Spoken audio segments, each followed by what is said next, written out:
Absolutely. They're if they go to tribal next week again, it's gonna be an all timer tribal too, because the scramble before that's gonna be crazy. Because nobody knows that if Camilla still has her 2 votes, then they have majority, her and Kyle, but they don't know, the California girls don't know that her and Kyle are working together necessarily, which we will. That's something we're going to find out early on, because it'll probably open with the fallout from Tribal. So we're going to find out early next week.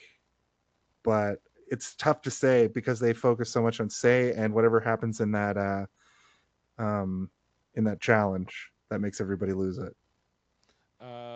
Yeah. Well, it seems like it looked like Chrissy was pretty happy in that challenge. So perhaps Say's group does not do as well, or she's pissed off about something. So that was also part of the preview. I'll be there. Like I was intrigued by sort of the output of all that. I think that they got some pretty good momentum in the season. But I think if you make a big move, right? Like I think that like my instinct would be like go hide under a rock. Don't draw attention to this. You can always bring it up at the end of the game.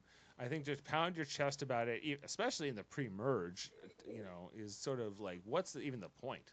Say like, Yeah. oh yeah, well we got out Thomas, and what a great move is. We played the idol, and he left with an extra vote in his pocket, and whatever. Well, I mean, if Camilla keeps this momentum going and she ends up being final three and she's making moves specifically like this through the whole game, then that's a good that's a good outwit and outplay uh, um, point to make when you're in the final three.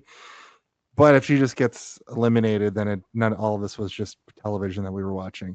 Like it's tough. It's too early to say what this really means going forward.